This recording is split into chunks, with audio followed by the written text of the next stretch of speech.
Ojalá que en esta noche puedan ser otra vez bendecidos con la exposición de la palabra de Dios en Centro y Sudamérica, donde está llegando esta señal. Y continuamos con el estudio del libro de Eclesiastés. En esta noche vamos a estudiar el capítulo 6, así que les voy a pedir a todos que nos acompañen abriendo su Biblia. Si estás en la cárcel, abre la Biblia en el Eclesiastés 6. Si estás en un hospital, ojalá que estas palabras en esta noche sean para consuelo a tu vida. Si estás en el coche y estás viendo vía satélite la televisión, ten cuidado, no te salgas de la carretera. En esta noche vamos a tratar un tema que se llama el don para disfrutar la vida.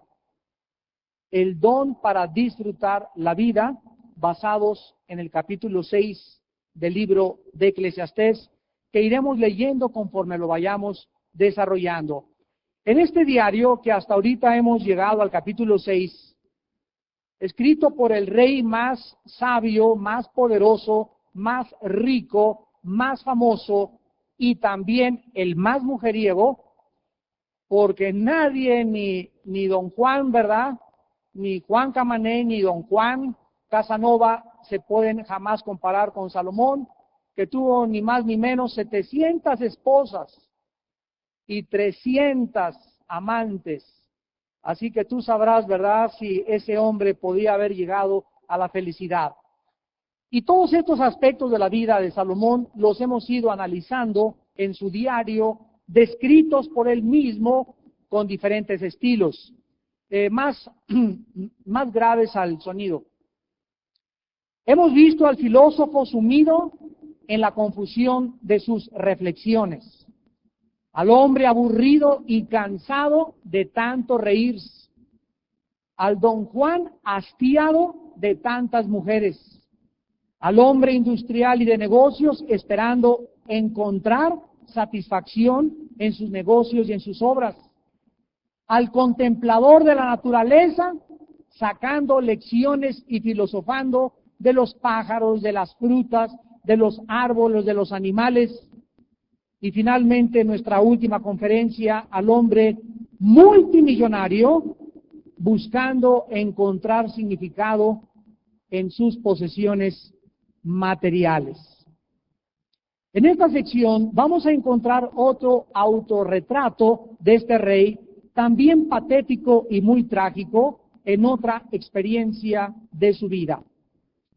Mientras Salomón va a comenzar a autorretratarse en el capítulo 6 de Eclesiastés, él nos comienza a describir la vida tal como es y nos exhorta a venir a los términos de la realidad. Vamos pues a explorar a continuación las dimensiones que en esta noche nos quiere presentar. En los versículos del 1 al 2 encontramos una tragedia mayor. Hay un mal. La palabra mal es una palabra en el hebreo que significa tragedia. Es una cosa trágica. Es algo que el ser humano no ha podido llegar a comprender ni asimilar. Cuando hay un mal que cae sobre nuestra vida, también se le llama maldición. Y la palabra maldición en el hebreo tiene dos connotaciones. Hay una palabra hebrea que es ara, así como suena A-R-A, que se tradujo maldición.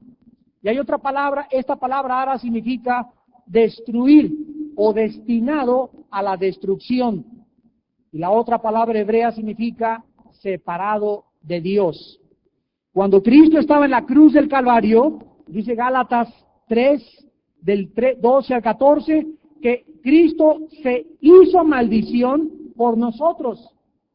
¿En qué forma Cristo en la cruz estaba siendo maldecido? En el aspecto que estaba siendo separado de Dios. Entonces, la peor de las maldiciones es la separación de Dios. Y si cualquier persona en esta noche nos escucha, no está en comunión ni está unido a Dios, está bajo maldición. O sea, los males que te van a suceder porque no estás morando al abrigo del Altísimo, porque no tienes protección. Esto no significa tampoco que a los cristianos no les pase nunca nada malo, porque si les pasa algo malo están bajo maldición. Ahora el cristiano es diferente. Cuando al cristiano le pasa algo malo, es para que él pueda comprender que Dios de alguna forma le está mostrando algo, o también todas las cosas contribuyen para nuestro bien.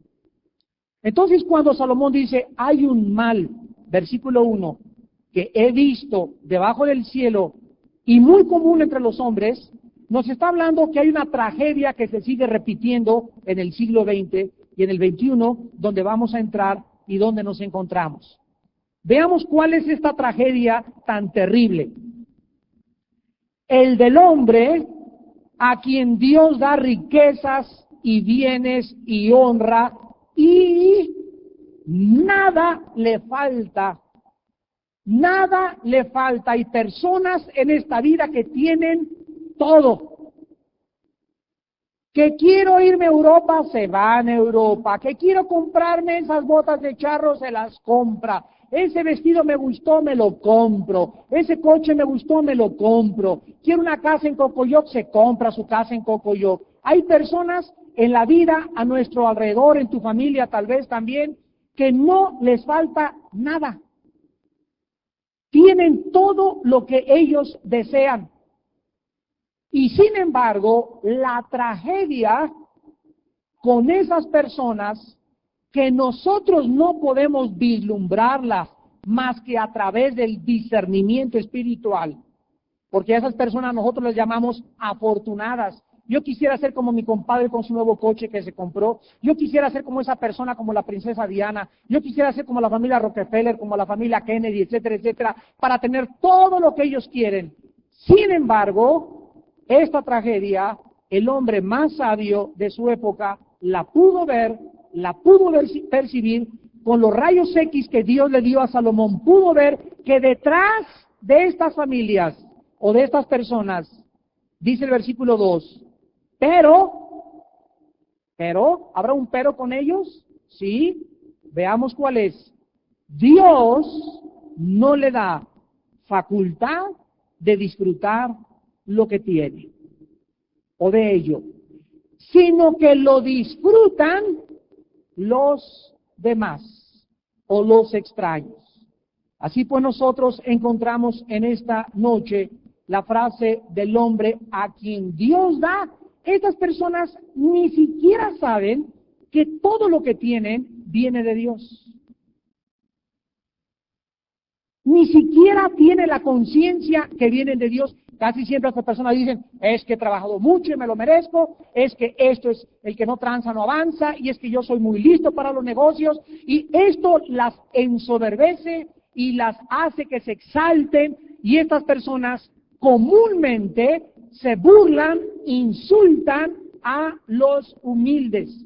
La Biblia dice en Proverbios que el soberbio humilla al humilde. El soberbio habla mal del pobre, y por eso estas personas inteligentes o académicamente intelectuales, como el artículo que acabo de leer de un hombre que es el favorito de muchos presidentes en Europa, que se llama Kaplan, que escribió algo sobre el futuro. No puedo creer la crónica que sacaron de este escritor, me interesó para ver su filosofía. Se la pasa diciendo los estúpidos cristianos, la estupidez de la religión.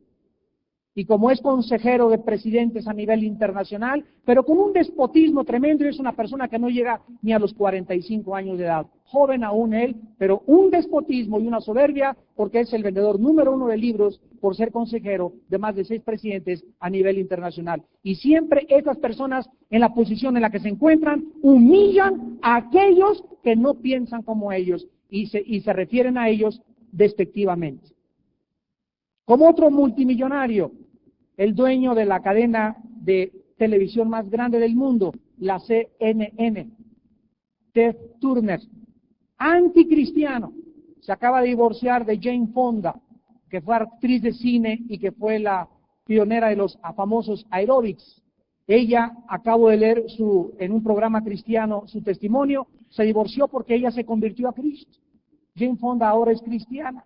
y va a una iglesia cristiana y lee la Biblia, estudia la Biblia y dice es que yo no pude compartir mi vida, ni puedo compartir mi vida con un hombre que es totalmente, y gracias a que él se fue con otra chamaquita de 18 años y cometió adulterio, ella pudo divorciarse de él. Y ahora ella confiesa la tragedia de vivir o de lo que ella fue su vida con el hombre más rico del mundo, es de los más ricos del mundo.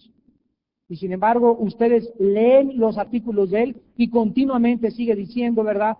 Todos los que siguen a Cristo son tontos, estúpidos, babosos, tarados mentales, no tienen más que acerrín en el cerebro. Y esa es la forma como este hombre se refiere a todos aquellos que tenemos la vida eterna.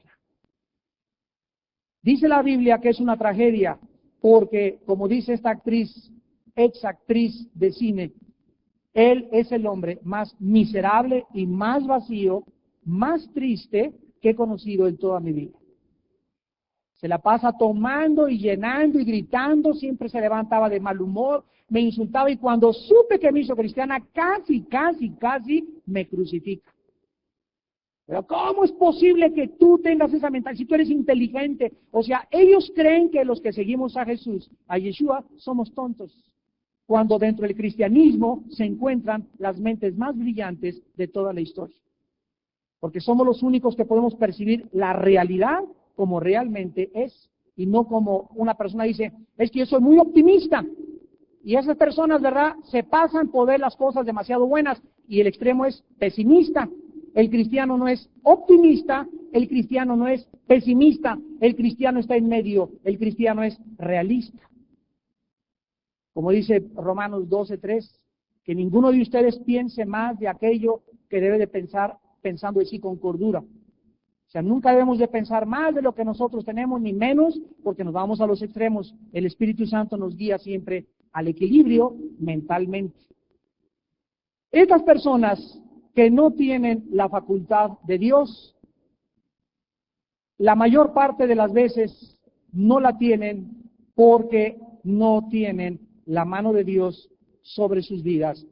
Y veamos en el caso de Salomón, en Primera de Reyes, capítulo 11, versículos del 1 al 3, porque Salomón comenzó a perder la satisfacción, el gusto, porque le dijo a la risa enloqueces, porque se cansó del placer, porque se cansó del dinero, porque descubrió que no es posible, decía, que tenga todo lo que mi vida anhela, todo lo que mi alma desea, y soy la persona más infeliz, más vacía, más miserable del mundo. ¿Y saben por qué? Siempre la respuesta será la misma, por el pecado. Dice Primera de Reyes 11, del 1 al 3, pero el rey Salomón amó, además de la hija de Faraón, a muchas mujeres extranjeras, a las de Moab, a las de Amón, a las de Edom, a las de Sidón y a las Eteas. Estas mujeres, de acuerdo a Deuteronomio 17, estaban prohibidas para los israelitas. Dios había prohibido que no se unieran con estas mujeres que pertenecían a las tribus enemigas de Israel. Versículo 2. Gentes de las cuales Jehová había dicho a los hijos de Israel, no se lleguen a ellas, ni ellas se lleguen a ustedes, porque aquí está el peligro. Ciertamente harán inclinar vuestros corazones tras sus dioses. A estas pues se juntó Salomón con amor y tuvo 700 mujeres reinas, el papuchón, y 300 concubinas, o sea, amantes, y sus mujeres desviaron su corazón. Cuando Dios se llama en la Biblia Padre, la palabra Padre es la palabra hebrea Abba. Y escuchen y escriban el significado. El significado de la palabra Padre es originador y sustentador. Cuando dice la Biblia que Dios es el Padre de todo y por todos, quiere decir que todo el universo que vemos a nuestro alrededor salió de Él. Dios es el originador. El universo salió de Dios. Y aparte de que todo salió de Dios, Él mismo, lo que Él sacó y creó, lo sustenta. Y cuando Dios creó al hombre, primero y después creó a la mujer, creó al hombre, y por eso el hombre lleva también el nombre de Padre. Porque nosotros, ¿verdad? De nosotros sale el esperma, de nosotros sale la semilla que entra a la mujer, y de nosotros sale los genes que van a determinar el sexo del niño o de la niña, no de ella, de nosotros, y de un esperma de más de 100 millones comienza la ovulación y llevan ahí la información codificada, genética, que va a determinar lo que ese niño va a ser. Entonces, por eso a nosotros se nos llama padre. Por eso un padre no solamente es el que da los hijos, sino el que los sostiene. Entonces, cuando una persona recibe esta luz de que somos padres, yo soy padre en mi casa, porque esta familia viene de mí. Mi esposa, ahora dice la Biblia en Génesis 2, dejará el hombre a su padre y a su madre. No se dice que la mujer no deje a su padre y a su madre. ¿O sí? Es el hombre el que dice ahí, dejará a su padre y a su madre. No dice que la mujer. ¿Y saben ustedes por qué? Porque la mujer, cuando deja a su padre y se une a su esposo, tiene otro padre. Porque siempre un hombre es para una mujer el originador y el sustentador de su vida. Ahora yo te voy a proteger, yo te voy a cuidar, yo te voy a sostener, yo voy a vigilar que nada te falta. Cuando Jesucristo murió en la cruz del Calvario se le llama el segundo Adán. ¿Por qué? Porque así como del primer hombre salió de su costilla una mujer, y de esa mujer fue, fíjense ustedes, Dios hizo al hombre de la tierra, no a la mujer. Habrán el oído, a nosotros nos hizo de la tierra, no a ellas. Por eso ellas son más dulces y más finas. Nosotros fuimos hechos del lodo. Ellas no, ellas fueron sacadas de nosotros, del material genético del hombre. Dios sacó a la mujer. Y cuando Dios sacó a la mujer de su costilla y Adán la vio, ahora dijo él, eres carne de mi carne y eres hueso de mi hueso. Y le llamó en hebreo Isha, que significa varona. Y cuando Jesús muere en la cruz del Calvario, Él se le llama Padre también, porque de Jesús sale una gota de agua y una gota de sangre, y así como del lado de Adán salió la mujer, también del lado de Cristo salió la iglesia. Por eso Jesucristo cuando dijo, yo y el Padre uno somos, los testigos de Jehová se equivocan y dicen, ¿cómo puede Cristo ser Dios y le está llamando Padre? Es que no le está llamando Padre porque sea superior, sino porque Jesucristo salió de él. La misma sustancia que tenía Cristo era del Padre. Es como una jarra de agua, la llenas un vaso, me tomo el vaso de agua. El vaso de agua es exactamente lo mismo que la jarra donde salió. Cuando tomo el agua, estoy tomando el agua de la jarra, porque el agua de la jarra y el vaso es lo mismo.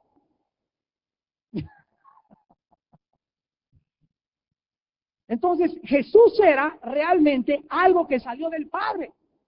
Y tú y yo somos algo que salimos de Dios también. Cuando ya formó de la tierra el Dios al hombre, sopló dentro de él y en ese momento comenzó el hombre a circular su sangre y comenzó la sangre a darle vida al cuerpo, porque la vida de la carne está en la sangre, Levítico 17:11, y el hombre se convirtió en una alma viviente. Entonces, cuando la mujer se casa, deja a su padre y se va y se pone bajo la protección de otro que va a ser padre de su nueva familia.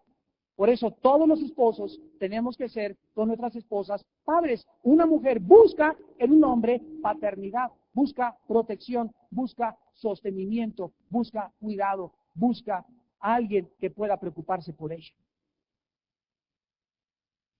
Salomón perdió de vista esto.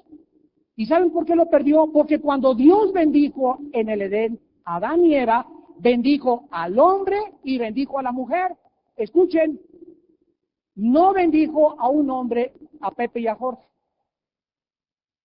Dios no bendijo dos hombres, Dios no bendijo dos mujeres, Dios bendijo a un hombre y a una mujer, porque del material de él iba a salir ella. y la unión de los dos iba a hacer que la semilla continuara. Por eso un hombre con otro hombre nunca podrán cumplir el propósito de Dios. El propósito de Dios es nuestra semilla santa. Un hombre con un hombre solamente tendrán lujuria. Una mujer con otra mujer tendrá lujuria y sexo pervertido. Pero entonces en ese momento ellos están bajo una maldición, porque Dios maldice las relaciones que no hayan sido bendecidas. Lo que Dios no bendice es maldición. Dios bendijo un hombre y una mujer. Un hombre y un hombre no tienen bendición. ¿Tienen qué?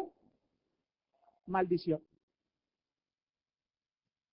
Cuando nosotros comprendemos esto, nos damos cuenta por qué Salomón, regresamos a Eclesiastés, no pudo comenzar a disfrutar y Dios se lo reveló. Salomón, la vida del hombre no consiste en la abundancia de los bienes que posee. Salomón, he permitido que tenga sabiduría más que todos los reyes. He permitido que te engrandezcas, he permitido que tengas palacios, he permitido porque tú vas a ser uno de los más grandes ejemplos en toda la historia. Cuando Jesús vino al mundo 3000 años después, dijo lo mismo: la vida del hombre no consiste en la abundancia de los bienes que posee. Cuidaos y guardaos de toda avaricia. Entonces, estas verdades a nosotros los cristianos tienen que entrar a nuestra vida y tienen que formar parte de nuestras convicciones y darme cuenta que no hay nada en la vida, ni el amor de una mujer, ni el amor a mi trabajo, ni mis motocicletas, ni mis coches, ni mis negocios, no hay nada en la vida que haya sido diseñado por Dios para darme satisfacción más que pasajera. Es lindo amar a una mujer y que tu mujer te ame, es precioso, pero no hagas de tu esposa una diosa, ni de tu esposo hagas un dios. Es muy bonito tener un coche Mercedes-Benz y un BMW y una casa, pero no hagas de tu casa un ídolo, ni tu coche que sea una joya que nada más le ronda ahí, hasta el ataque al corazón te da de que te lo rayaron, porque entonces olvidas, sin que te des cuenta, que lo que nos da verdadera satisfacción es Dios nada más. No hay nadie más que Dios que nos pueda dar satisfacción. Salomón comenzó a apartarse de Dios, ¿y qué pasó? Comenzó a perder la facultad, el don de disfrutar lo que tenía. Dice 1 Timoteo 6 que Dios nos quiere dar todas las cosas en abundancia. Y fíjense lo que dice 1 Timoteo 6, 19 y 20, para que las disfrutemos. A los ricos de este siglo manda que no estén solamente pensando en su riqueza, sino que den a la obra de Dios, que sean buenos en buenas obras. ¿Para qué? Para que no se olviden que no es el dinero el que me da satisfacción, lo vas a descubrir.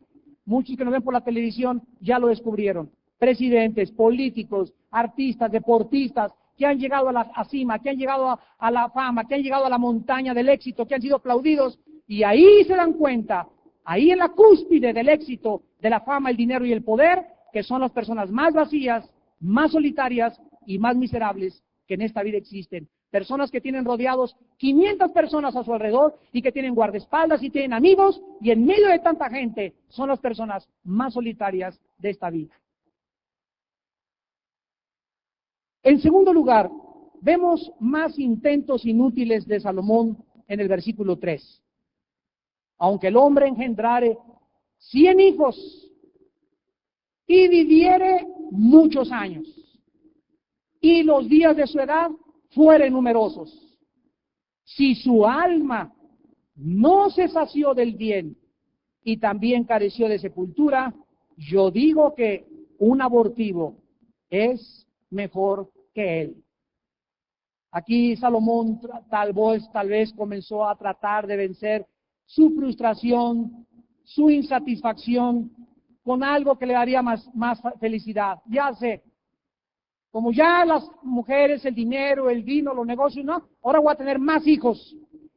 Sin embargo, él concluye diciéndonos que otra vez, aunque yo tenga muchos hijos, si no tengo la bendición de Dios sobre mi cabeza, un abortivo es mejor que mi propia vida.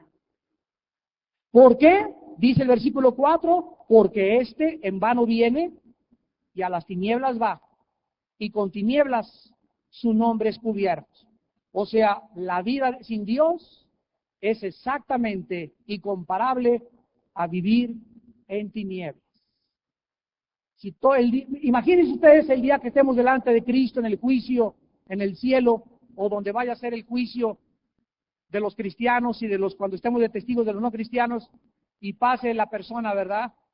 Y esa persona enfrente de todos nosotros nos digan, mira, esa persona era envidiable, tuvo premios Nobel de literatura, le dieron premio de esto, fue el campeón de los coches de carreras Fórmula 1, fue el mejor boxeador, fue el que construyó más altos edificios, fue la Miss Mundo en 1999 o lo que sea, etcétera, etcétera. Y si vemos todas esas gentes que Dios nos va a pasar delante de nosotros, nos vamos a dar cuenta que Dios nos va a mostrar que salieron de las tinieblas, toda su vida, aún lo que tuvieron, eran tinieblas, y regresaron cuando los enterraron a las tinieblas. Porque en todo esto que ellos experimentaron, la Biblia dice, ¿de qué le sirve al hombre ganar el mundo si pierde su alma? ¿De qué le sirvió a una persona haber vivido, haber amontonado, haber tenido, haber escrito, que mi nombre quede en la historia? ¿De qué te sirvió todo eso si cuando venga el Señor, todas las cosas de esta vida, estatuas, libros en las bibliotecas van a ser quemados, no va a haber memoria de nada? De nada. Las cosas primeras pasaron, todas son hechas nuevas. Lo único que perdurará en la eternidad es qué hiciste en esta vida con Jesucristo. Luego vemos en el versículo 6 que Salomón dice, porque si aquel viviere 1000 años 2 veces sin gustar del bien, ¿no van todos al mismo lugar? Salomón ahora piensa que tal vez añadiendo algunos años más de la vida le traerían satisfacción, sin embargo también se equivoca. ¿Por qué? Porque ¿de qué te sirve llegar a los 70, 80 años si no tienes a Dios en tu vida? Van a ser años igualmente de sinsabores y de insatisfacción. Aún la vejez solo se puede disfrutar con Dios en la vida. En el versículo 8 dice Salomón, bueno, pues, ¿qué más tiene el sabio que el necio? ¿Qué más tiene el pobre que supo caminar entre los vivos? Aquí ahora comienza Salomón y dice, bueno, ¿qué acerca de una buena educación? La respuesta es la misma. No hay ninguna ventaja entre ser bien educado y mal educado, pobre o rico. Hablando, con atención, no me malinterpreten, desde la perspectiva de traer satisfacción a la vida. O sea, si tú eres una persona muy culta, muy culta, muy culta, y aquí está el indio que puja, bajado del cerro a tamborazos, que ni al primero de primaria fue. Y este indio no tiene nada de cultura, y tú tienes muchísima cultura. Y este indio no tiene a Dios, y tú tampoco a Dios. En ninguno de los dos hay diferencia. Porque la educación nunca te traerá satisfacción, y para que la incultura o la educación tampoco lo hará más feliz o menos feliz. Lo que realmente hace la diferencia entre un hombre y otra persona es Dios. Claro que tú desde la perspectiva humana, ¿verdad?, de abrirte paso, el educado tiene más oportunidades. No estamos hablando de eso, estamos hablando de satisfacción. La educación y los títulos que tú tengas y tus doctorados y tus licenciaturas y ahora el PhD que estás buscando y el BA que estás buscando, los vas a tener, no te van a dar, no te estoy diciendo que no los busques, es bueno superarnos, pero no creas que vas a encontrar en ellos satisfacción. La satisfacción, regresamos siempre, es el centro del libro de Eclesiastés, es Dios. Fuimos creados para Él. Fuimos hechos para Él, y nuestra alma, nuestra vida siempre carecerá de propósito y de significado si no estamos con Dios. Dice el versículo 9, más vale vista de ojos que deseo que paz. O sea, la base verdadera es que lo que el ojo ve es mejor que lo que el alma desea. Debemos dejar de soñar con lo que tenemos o con lo que no tenemos y estar contentos con lo que tenemos siempre. Los sueños nos entretienen un poco, pero no pueden tampoco los sueños traer satisfacción. Entendámoslo. Aquí siempre las personas de edad viven en esta dimensión. Yo tengo mucho en mi familia, ¿verdad? Que son ya grandes, bastante grandes de edad, y vamos a su casa, unos no son cristianos, y, ay, Armando, pues, ¿qué crees? Yo me iba a los 30 años a sacar la lotería, y a los 40 años tuve la oportunidad, pero un negociazo, y compré esto, y a los 45 lo perdí, y siempre están soñando con lo que pudieron hacer, o con lo que no pudieron hacer, o lo que pudieron lograr. Y se entretienen un poco con esta imaginación. Sin embargo, lo hacen porque no están a esa edad satisfechos con nada. El otro día tuve la oportunidad de platicar con un expresidente de la República aquí en México, la semana pasada. La persona ya perdió a muchos de su familia, de sus familiares, ya perdió a muchas parientes. Y me estaba diciendo, pues mire, doctor Alducin, yo lo único que le puedo decir es que México hubiera sido esto, hubiera sido aquello, y yo fallé, yo fracasé, y ahora pero me quedé, tenemos que corregir el rumbo y tenemos que levantar, bla, bla, bla, bla, bla. Me reservo el partido al que pertenece, pero me dijo esto que me conmovió. Aún con los cambios que pudiera haber en México, no creo que ni yo ni nadie pueda cambiar el rumbo del país más que el Dios de ustedes. Y me conmovió profundamente porque fue un hombre que hace mucho tiempo había negado a Dios. Y ahora tal vez su soledad, su insatisfacción, su vaciedad, su vida tan aburrida que él tiene, a pesar de tener todo a su alrededor, guardaespaldas y una mujer preciosa, etcétera, etcétera, es una persona que sufre profundamente, soñando, imaginándose, porque no encuentra satisfacción. No hay ningún ser humano que pueda decir, muero en paz, estoy contento, estoy satisfecho, más que aquel que vivió para Dios. Veamos algunas observaciones reales finalmente en el versículo 10 que Salomón hace trayéndonos a la realidad. Así es, Eclesiastés nos describe, se autorretrata, nos describe su frustración y nos vuelve a traer a la realidad. Dice el versículo 10 respecto de lo que es, ya mucho que tiene nombre, se refiere a nosotros, y se sabe, aquí lo dice, que es hombre, y que no puede contender con aquel que es más poderoso que en él. En primer lugar, Salomón nos dice que Dios es soberano. Él lo sabía. ¿Cómo no lo iba a saber si fue el hombre más inteligente? Cuando Dios le dijo a Adán, dale nombre a todos los animales, la palabra en el hebreo para nombrar es autoridad. Cuando alguien nombra algo, inmediata o automáticamente significa que tenemos autoridad sobre aquello que le damos nombre.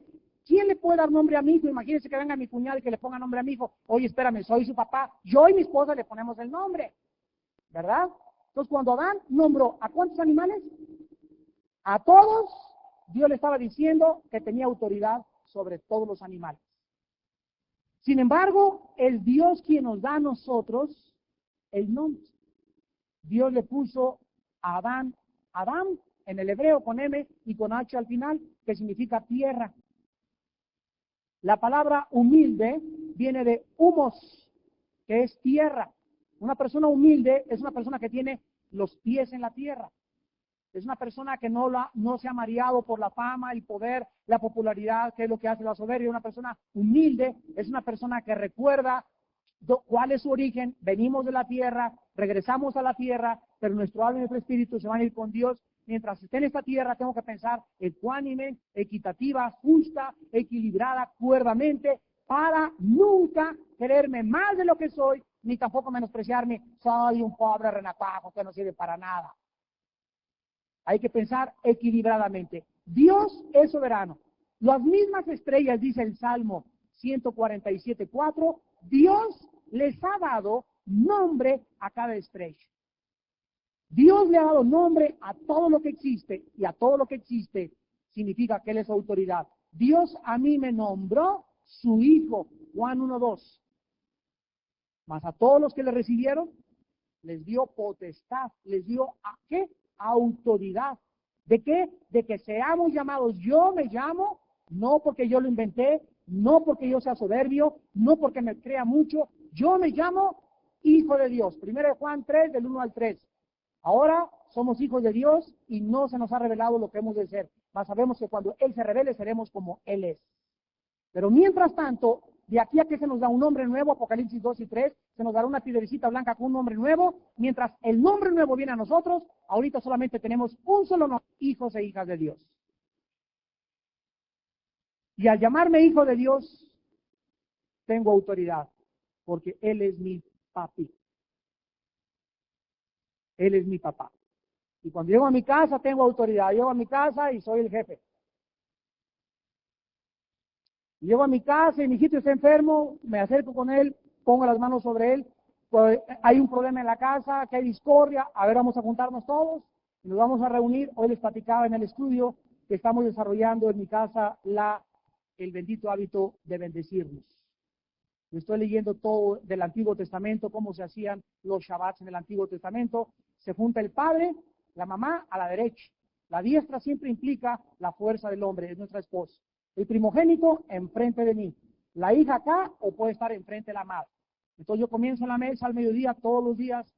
Padre, Baruch Haba, Adonai Elohim. Bendito eres, oh Rey del universo. Te bendigo por mi esposa, te bendigo por Salem, te bendigo por Caleb, por Moisés, por Adán, por mis hijos, en el nombre de Yeshua. Y ahora, hijitos, qué bonita es su mamá, ¿verdad? ¿No es verdad que su mamá ha sido una buena madre con ustedes? Sí, papá. Luego le toca al otro muchacho, y al otro muchacho, y comenzamos todos a bendecirnos en la mesa. Luego mi esposa me bendice a mí, bendecir significa hablar bien de. Comenzamos a hablar bien de todos, su hijo, a ver, alaben ahora a su mamá, qué cosa buena tiene para decirle a su mamá. Y esto, después de un tiempo de practicarlo, ¿saben ustedes cuál es la consecuencia de esto? Que de ese hogar se alejan los pleitos, de ese hogar se alejan espíritus inmundos. En ese hogar hay paz, shalom. ¿Quieres acabar con problemas en tu casa? Comiencen a bendecirse unos a otros. Cuidado cuando es que tu viejo, tu papá, ahí lo estás maldiciendo a tu esposo. Maldecir es lo opuesto, hablar mal de. Eso significa mal, decir mal de. Y cada vez que tú dices a tu hija, es que tu papá es un greñudo, tu papá es el otro, lo estás maldiciendo. Y siempre que hablamos mal de alguien, dice la Biblia en 1 de Pedro 3:10, el que quiera ver días buenos y prosperar en su vida, refrene su lengua en el grise de maldición, de maldecir o de hablar mal. Toda la gente que critica, la gente que habla mal, la gente que prejuzga, la gente que insulta, la gente que chismea, la gente que murmura, se les regresa y se te regresa 10 veces más lo que tú dijiste de esa persona. Comenzamos a aprender a vivir la vida cristiana, ¿verdad? Entonces el cristiano verdadero, el cristiano que le va bien en la vida y que prospera, trae un zipper en la boca. Y cuando habla para hablar bien, para bendecir, hablar y bendecir mal. Hasta mis enemigos, bendice a tus enemigos, habla mal de tus enemigos, no pagues a nadie mal por mal que te hicieron, no hables mal de ellos, tú diles, yo te bendigo en el nombre de Yeshua, para que se te regresen esas bendiciones. Lo que sembramos, recogemos, y de la abundancia del corazón habla la boca, y lo que sale de la boca está el poder de la vida y de la muerte. Profundicemos el mundo espiritual, amados santos de Dios. Aprendan a vivir lo que es realmente la vida cristiana. Ninguna persona que habla mal de sus semejantes le va bien en la vida. Ninguna, porque Dios no puede ser burlado. Dios es soberano y Dios hace que lo que sale de su boca se cumpla. En segundo lugar, dice el versículo 10, respecto a lo que es ya mucho que es, que tiene nombre, y se sabe que es hombre y que no puede contender con aquel más poderoso que él. Ciertamente las muchas palabras multiplican la vanidad. ¿Qué más tiene el hombre? Aquí nosotros encontramos que contender y disputar, argumentar con Dios es vanidad. La evidencia es abundante y es clara. El ser humano es inconsistente, débil, frágil, tonto, falto de sabiduría, limitado en conocimiento. Por el otro lado, Dios es grande, poderoso, majestuoso, inmenso, llena su sola presencia. El universo ni siquiera lo puede contener. Entonces hay una gran diferencia entre nosotros.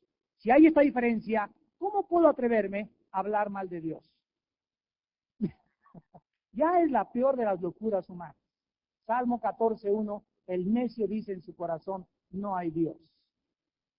Cuando nosotros contemplamos la grandeza de Dios, nos damos cuenta por qué la Biblia nos muestra en Isaías 45, del 9 al 12, estas palabras. ¡Ay del que pleitea con su hacedor! El tiesto con los tiestos de la tierra, dirá el barro al que lo labra, ¿qué haces? ¿A tu obra no tiene manos? ¡Ay del que dice al padre, ¿por qué engendraste? Y a la mujer, ¿por qué diste a luz? Tratar de discutir con Dios, tratar de argumentar con Dios, ¿por qué me hiciste así? ¿Por qué permites estas inundaciones? ¿Por qué permites las guerras? ¿Por qué si tienes poder no acabas con el diablo? Todas estas cosas es el producto de la soberbia humana y de la irracionalidad filosófica y de la ignorancia de un corazón perverso, corrompido y obscurecido por el pecado. ¿Quieres más? Cuando Job pasó lo que pasó y sufrió lo que sufrió durante ese año, duró un año, en Job 42, vayamos para terminar a Job 42, se enfrentó por primera vez a Dios Job. Durante todo ese año mantuvo su dignidad. Pasó ese año y Job no entendía, y mientras caminaba en la vida, adolorido, con sus llagas, de la cabeza a los pies, sin hijos, sin casa, sin petate donde caerse muerto, sin comida, sin nada, todo aquel multimillonario hombre había perdido todo mientras así caminaba en la vida. Muchas veces le dijo a Dios, oh Dios, prefiero la muerte, pero aunque me matares, seguiré esperando en ti. No se suicidó. Ahí siguió caminando Job. Y los amigos, eres esto, pecador, tienes un pecado escondido, te está pasando esto porque eres aquello. Y Job, ¿verdad? Yo los bendigo, los bendigo, los bendigo. Y finalmente él sabía que iba a llegar un momento en su vida en la que Dios le iba a explicar esas tragedias, esas desgracias que durante un año él intelectualmente no entendió. Como muchos de ustedes estarán pasando algo en sus vidas que no entiendes ahora. Y es que no tenemos que entender todo lo que pasa a nuestro alrededor. No somos dioses. El día que entendiésemos todo, ¿para qué queremos a Dios? El día que tuviésemos respuesta a todas las interrogantes, ¿para qué queríamos a Dios? Seríamos dioses. Y cuando Dios se le manifestó, capítulo 42 de Job, respondió Job a Jehová, versículo 1, y le dijo, yo conozco que todo lo puedes y que no hay pensamiento que se esconda de ti. ¿Quién es el que oscurece el consejo sin entendimiento? O sea, para poder aconsejar, necesito entender a la persona que yo estoy aconsejando, ¿verdad? Y si yo doy a mis estudiantes en la universidad y les digo, venimos del chango, yo les estoy enseñando algo que ni siquiera yo mismo tengo las bases científicas para decírselos. Entonces, lo que Job está diciendo es que muchas veces, como aquí tenemos tanta oscuridad, ¿cómo es posible que nos atrevamos a hablar de aquello que aún está en tinieblas en nosotros? Entonces, lo único que estamos haciendo es oscureciendo, estamos agravando la filosofía humana. ¿Por qué? Porque no lo entendemos. Para que yo pueda ilustrar y guiar a alguien, necesito entenderlo primero. Jesús les dijo a los que no entendían y guiaban, guías de ciegos. Entonces uno puede decir a la gente, síganme, vamos a amar, comunistas, comunistas, comunistas. A Cuba, tira Castro, esto y el otro, y vamos a, el capitalismo, fuera. Yo no puedo guiar a todas personas porque soy un fanático. O sea, yo no he entendido la problemática del capitalismo ni de la economía para estar seguro que el comunismo es el mejor sistema, pero como aquí se necesita algo, chico, pues necesitamos hacer una revolución, necesitamos pelear y necesitamos hacer algo. Pero en ese momento, repito, me convierto en un fanático y todos los que me siguen les transmito mi espíritu, tienen mi mismo espíritu y entonces me convierto en guías de ciegos y a todos los guío al hoyo donde caen los fanáticos. Esto explica por qué toda la gente en Cuba está todavía a favor de Castro. Ve a Irak y todo el mundo tiene a Hussein como un héroe. A Saddam, el que se murió en Siria, lo tienen como un héroe. Y nosotros aquí en el occidente nos preguntamos, pero ¿cómo es posible que la gente pueda tener en ese concepto a su líder? Porque tienen 30 años adoctrinados, inoculados e inyectados a través del mismo espíritu. ¿Que no te acuerdas de la Segunda Guerra Mundial? ¿Cómo pudieron 80 millones de alemanes decir ¡Ah, Hitler! ¿Cómo pudieron? Y nosotros aquí, pero es que es increíble que este hombre haya hecho lo que haya hecho. 80 millones de personas cultas, leídas y letradas con títulos académicos se convencieron de que ese hombre los iba a llevar a la libertad. Y cuando se corren las cortinas y se manifiesta lo que todo se hace en tinieblas, la gente, el mundo entero se queda horrorizado de ese monstruo, con una disfraz de ángel de luz. Y es por eso que nosotros hablamos, versículo 2, yo hablaba lo que no entendía. Cosas demasiado maravillosas para mí que yo no comprendía. Job reconoce y comienza a examinarse y comienza a recordar sus palabras, que mucho lo que él dijo lo habló sin entenderlo y lo habló por hablarlo, como lo siguen hablando muchas gentes a nuestro alrededor, entre ellos el siglo pasado Friedrich Nietzsche, que influyó a Hitler y fue el que dijo Dios está muerto. Ted Turner, el jefe de toda la CNN, dice que somos estúpidos. Esta persona Kaplan, a consejero presidente, dice que somos una bola de tontos. Todos ellos, ¿qué cosa? Hablan lo que no entienden. Ni siquiera conocen la obra de Jesús, ni siquiera conocen las evidencias de la Biblia, pero ¿qué les hace expresarse así? Su soberbia. Creen que son, realmente lo creen ellos, que son superiores a los demás. Y dice el versículo 4 finalmente que Job le dice a Dios, oye, te ruego y hablaré. Job le pide a Dios, le pide y le dice, oh Diosito, escúchame. Y si tú me das permiso, te voy a hablar. Y cuando me des chance, fíjense lo que dice Job, te voy a preguntar. Ya no le dice, déjame, ahí te va. A ver, ¿qué dice? No. Dame chance de hablar, Señor, y ahora quiero hacerte preguntas. Y es lo mismo que vamos nosotros a hacer cuando lleguemos al cielo. Yo tengo, no se imaginan, tengo periódicos de preguntas que le voy a hacer a Jesús cuando llegue al cielo. Porque tengo hambre de saber.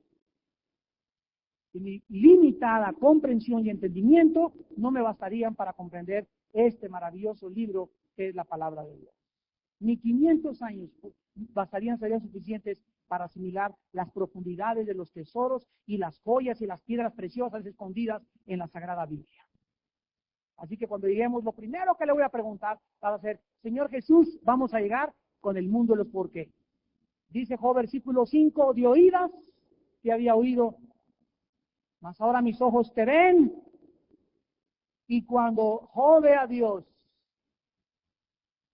viene a su corazón un sentimiento de aborrecimiento. Y dice, ahora yo me aborrezco y me arrepiento en polvo y ceniza. La pregunta es, ¿de qué tenía que arrepentirse? ¿De qué tenía que arrepentirse? Y él lo está diciendo aquí, me arrepiento.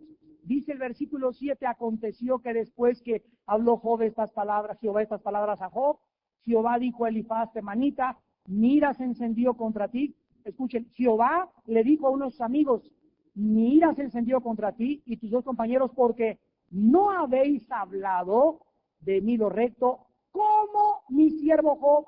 Dios no acusa, ni reprende, ni apunta como culpabilidad ninguna de las opiniones que Job dio durante su sufrimiento. No lo hace culpable de ninguna frase.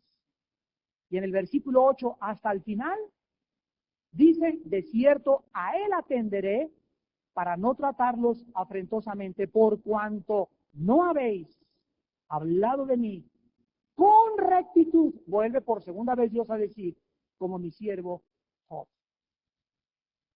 Job, cuando ve a Dios, dice, me arrepiento. Isaías es llevado al cielo, Isaías capítulo 6, y cuando está ahí en el cielo, ve a Dios y dice, ¡ay de mí! No dice, ya ves, Miguel, ya ves, querubines, serafines, yo sabía que... ¿Por qué creen que estoy aquí? Ya ves, Peter Pan aquí, ya ves. Cuando está ahí en el cielo, Isaías grita, ¡ay de mí! Que siendo hombre inmundo de labios, han visto mis ojos a Jehová de los ejércitos. La presencia de Dios nos hace que caigamos hasta el polvo. Mi soberbia, cuando abro la Biblia, me enfrento a Dios. Y la Biblia humilla mi soberbia. Aplasta mis conclusiones filosóficas. Destruye mis argumentos intelectuales. Y hace como el polvo lo que yo creía que sabía. Me recuerda la Biblia que no lo sé como lo debo de saber. Porque este libro es vida y es espíritu a los que se acercan a él. Y Salomón lo descubrió en el versículo 12 de Eclesiastés 6, para terminar cuando él dice, porque ¿quién sabe cuál es el bien del hombre en la vida? Todos los días de la vida de su vanidad, los cuales él pasa como sombra, porque ¿quién enseñará al hombre que será después de él debajo del sol? Finalmente, en la realidad de la vida, esto es lo que debemos de concluir. ¿Quién de nosotros sabe cuál es o qué es lo que nos va a pasar en los próximos 6 meses? ¿Quiénes de nosotros sabemos lo que nos acontecerá cuando la vida del hombre sin Dios es vanidad? Recordemos que la palabra vanidad es una palabra clave en Eclesiastés y significa vaciedad, hueco, sin propósito ni significado. Santiago 4 en el Nuevo Testamento dice en el versículo 13, vamos ahora, ustedes que dicen, hoy y mañana iremos a tal ciudad, voy a ser futbolista, voy a hacer negocios, voy a Veracruz, voy a Monterrey, vamos a traficar, vamos a ganar, vamos a hacer negocios, cuando no sabéis lo que será mañana, porque ¿qué es vuestra vida? La Biblia dice que nuestra vida es neblina, que se aparece por un poco de tiempo y luego se desvanece. Así es nuestra vida. No es más que 60, 70 años que nos pasan así. Y así de rápido viviste tu vida sin Dios, sin propósito y sin significado, lo mismo que los animales. No es justo que en esta noche hayas oído tú este mensaje, ustedes por televisión, y sigan viviendo como están viviendo, sin tomar en cuenta a Dios en su casa, en su matrimonio, con sus hijos, en su negocio, en las vacaciones, en el club, en el camión, en el metro, en la oficina. Fuimos creados para Dios y por Dios, y solo en Él tendremos satisfacción. Vengan en esta noche a los pies de la cruz del Calvario. Dios escogió a su Hijo Jesucristo para que muriera por nuestros pecados en una cruz. Y cuando tú invitas al Salvador, a Yeshua Mashiach, a Jesús el Mesías, a tu vida comienza por primera vez, aunque tengas 60 años, eres un niño espiritual, aunque tengas 40 años, por primera vez vas a comenzar, escúchame, a vivir. Tus años que te pasaron, exististe solamente como una planta, como un animal. Y si tú hubieras muerto en la noche, te hubieras ido al infierno. Porque la paga del pecado, dice la Biblia, es la muerte. No podrás, pues, disfrutar nunca jamás nada de lo que tienes hasta que la mano de Dios, el don de Dios, te dé el poder de disfrutar lo que tienes. Oremos.